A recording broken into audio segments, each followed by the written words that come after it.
গাড়িতে বস, তাড়াতাড়ি ঢোক আমার গাড়িতে। কথা শোনো, আমায় মাত্র 10 মিনিটের জন্য ওখানে যেতে দাও। আমি খুঁজে বের করবো আঙ্কেলকে কে মেরেছে। বাবা, আমি বাবা, যদি শোনো সেদিন বাবা, পালানোর বাবা, চেষ্টা আমি না তোমার সব করতাম, কথা শুনবো। তাহলে রাজীব এত বড় ক্রিমিনাল তৈরি হতো না, এমন রাক্ষস কখনোই হতো না। শিবা, আমি সব সময় তোকে বলে এসেছি কি রিস্ক নিবি না জীবনে। যতই আমি তোকে মানুষ করি না কেন, কিন্তু তুই আমার মতো হোসনি, তুই তোর মার মতো হয়েছিস। যখন কারো কোনো কষ্ট হতো না, তখন তোর মা সাহায্যের জন্য এগিয়ে যেত, আর আমি তখন ওর উপর খুব রাগ করতাম। কিন্তু বাবা, যতদিন এই পৃথিবীতে রাজীবের মতো লোক থাকবে, আমাদের তোর মা আর তোর মতো লোকের দরকার আছে। তোর তোর বুদ্ধি আছে, যোগ্যতা আছে আর শক্তিও, কিন্তু তোর একটাই দুর্বলতা, তোর বাবা। না বাবা, তুই তোমার কিচ্ছু হবে না বাবা। বাবা, বাবা, বাবা, বাবা ওঠো বাবা, তোমার কিচ্ছু হবে না বাবা। বাবা, বাবা অ্যাম্বুলেন্স এসে গেছে বাবা, আমার সাথে কথা বলো বাবা, চোখটা খোলো না বাবা। লোকটাকে বাবা, আস্তে, নিয়ে চলো, আস্তে। তাড়াতাড়ি বাবা, চলো। বাবা অ্যাম্বুলেন্স এসে গেছে, আরে এই তো তোমার ঠিক কিচ্ছু ছিল। হবে না বাবা। বাবা, হলো? তোমাকে হাসপাতালে নিয়ে যাও বাবা, তুমি ঠিক হয়ে যাবে বাবা। অ্যাম্বুলেন্সের দরজা। বাবা, আরো একটু সময় দাও না বাবা, আমি তোমাকে বাঁচিয়ে আনবো বাবা।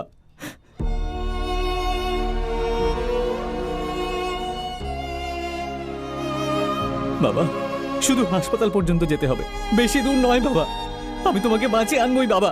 আঙ্কেল, আপনি বলুন না, আপনার আওয়াজ শুনলে জেগে উঠবে। দিদি, আপনি বলুন না, আপনার কথা শুনে ফট করে উঠে পড়বে। কেউ কিছু বলুন না বাবাকে। বাবা, বাবা, শুধু একটু সময় চাই বাবা, প্লিজ প্লিজ বাবা, আমাকে ছেড়ে যেও না বাবা। শিবা, তোর এই অবস্থা দেখে আমার খুব খুশি হচ্ছে। বাবা, বাবা, তোকে এইভাবে কাঁদতে দেখে আমি কখনো ভুলতে পারবো না। তবে তুই সব বাচ্চাদের ছাড়িয়ে পুরো কমিউনিটির খুশি ফিরিয়ে দিয়েছিস, কিন্তু নিজের বাবাকে বাঁচাতে পারলি না তো। কি ভাই, উনি তো পাগল ছিলেন। 25 বছর আগে যেমন ছিল এখনো তেমনই সহজ বেচারা। উনি ভেবেছিল এই কাজ করলে সব বাচ্চা বেঁচে যাবে, তাই কিছু না ভেবে বিষ খেয়ে নিল। কি বলেছিলি তুই? তুই বলেছিলি রাগলে আমার মাথা কাজ করে না। What was that? Emotionally unstable. কি এখন তো রাগ হচ্ছে না? আমাকে মারার ইচ্ছা হচ্ছে না? এই, এতক্ষণে আমরা সমান সমান হলাম। আমি তোকে আমার লেভেলে নিয়ে এসেছি, এবার চলে আয় আমার কাছে।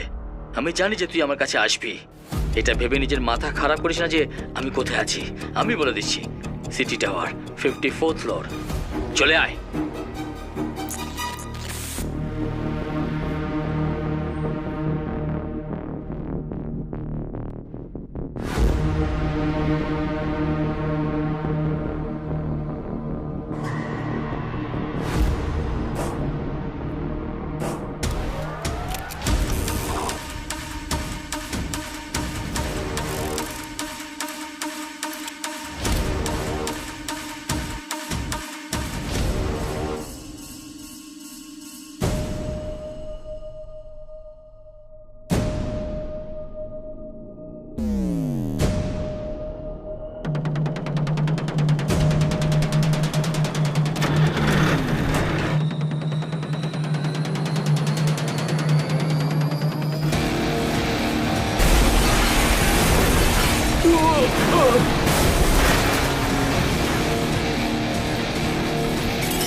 অনিশাকে কেন মেরেছিস?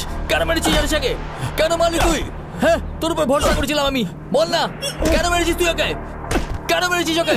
বল।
ছোট্টবেলার বন্ধু ছিলিস তুই, কত সময় একসাথে কাটিয়েছি।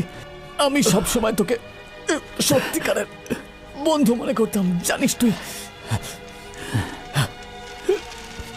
জানি না আমার উপর তোর এত রাগ কেন হয়, তোর কেন এত রাগ হয়? যদি তুই আমার জীবনে না আসতি, তাহলে আমার বাবা আমার সাথে থাকতো, অনিশা আমার সাথে থাকতো।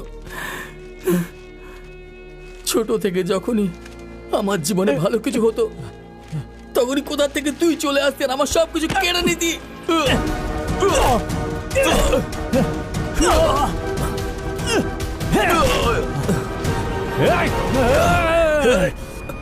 নিজের বাবাকে তুই মেরেছিলি, অপরাধীও তুই ছিলি, নিজের স্ত্রী আর বাচ্চাকে বিপদের মধ্যে তুই রেখেছিলিস।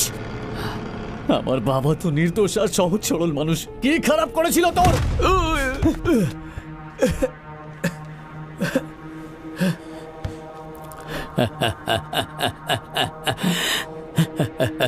এখন হাড়ের ব্যথা লাগছে না তোর?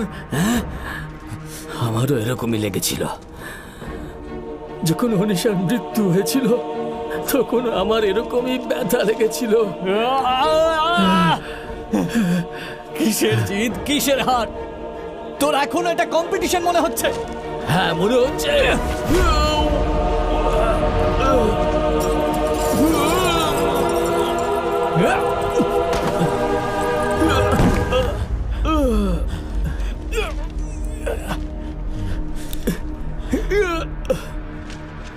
তুই জানিস মৃত্যুর থেকেও খারাপ কি হয়? নিজের প্রতিশোধ পুরো না নিয়েই মরে যাওয়া। এই, আমি তোর বাবাকে মেরে ফেলেছি আর তোকে আহত করে দিয়েছি। আমার জন্য এটাই যথেষ্ট। ছেড়ে দে আমাকে। আমাকে মারতে চাস তো? তাহলে ছেড়ে দে, ছেড়ে দে পা, ছেড়ে দে আমার পা। হ্যাঁ, মারবো তোকে, আমার বাবার মৃত্যুর প্রতিশোধও নেব। কিন্তু সেই লোকটা যে তোর স্ত্রীকে মেরেছে, সেই লোকটা আজও এই শহরেই ঘুরে বেড়াচ্ছে। তুই তার কিচ্ছু করতে পারবি না। জানতে চাস ওকে? এইভাবে কি দেখছিস? আমি জানি ও তোকে বিটকয়েনে পেমেন্ট করেছিল, আর যখন মিশন ফেল হয়ে যায়, সেই তোর স্ত্রীকে মারার জন্য অর্ডার করেছিল। কিন্তু তুই একবারও বুদ্ধি খাটাসনি, যদিও তুই করতেও পারবি না, কেননা রাগলে তোর মাথা কাজ করে না। তুই আনিশার খুনিকে খুঁজতে পারিসনি, আর ওই খুনির থেকে তুই প্রতিশোধ নিতে পারবি না। এই শিবা, তুই মিথ্যে বলছিস, সব মিথ্যা কথা। কে কে সে লোক? বল আমাকে শিবা, বল। Goodbye Rajiv. আমাকে উপরে ওঠা শিবা, আমাকে উপরে তো না।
বাবা, আমরা প্রত্যেক বছর ঠাকুরদার মৃত্যুদিনে এখানে আসি, তাহলে ওই লোকটার কবরে ফুল কেন রাখো? মা বলে ও একজন ব্যাটম্যান ছিল। হ্যাঁ, ও ব্যাটম্যান ছিল, কিন্তু যখন তোমার বয়সে ছিল না তখন একজন গুড বয়ও ছিল। ব্যাটম্যান তো বড় হয়েছিল, আর আমি বড় হয়ে দোকান চালানো শুরু করি, কেননা আমাদের দুজনের মধ্যে একটাই পার্থক্য ছিল, আমাদের দুজনের বাবা। সেটা যাতে মনে থাকে তাই এই ফুলটা রাখি। তুমি কি বলছো আমি বুঝতে পারছি না। কোনো ব্যাপার না। তবে তুমি বড় হয়ে কি হতে চাও? তুমি এসব কেন জিজ্ঞেস করছো? আরে বলো না একবার। ফাইটার জেটের পাইলট কেমন হবে? কি বলছো? অ্যাকচুয়ালি না, সন্তোষ সাথে যে আঙ্কেল রোলার কোস্টার চালায় আমি ওর মতো হব, রোজ রোলার কোস্টার চালাবো। এটাও খুব ভালো। আর নাহলে তোমার মতো আমি সুপার মার্কেটে কাজ করব। কেন? আমি রোজ চকলেট পাবো। হ্যাঁ, এমনিতেও এটাও একটা ভালো কাজ, যা ইচ্ছে তাই হবে। বাবা, আমি যাই বলি তুমি সুপার কেন বলো? আচ্ছা বলো তো, তুমি আর কি হতে চাও? আমি ব্যাটম্যান হয়ে প্যারাসুট নিয়ে জাম্প করতে চাই, স্পাইডারম্যান হয়ে খারাপ লোকদের পেটাই করতে চাই। আচ্ছা। আমি আমার ফেভারিট কার্টুন ক্যারেক্টার হতে চাই, আর ওদের মতো অনেক উঁচুতে উঠতে চাই। অনেক উঁচুতে উঠতে চাও, তাই না? হ্যাঁ, আমি এরোপ্লেনের মতো উঠবো।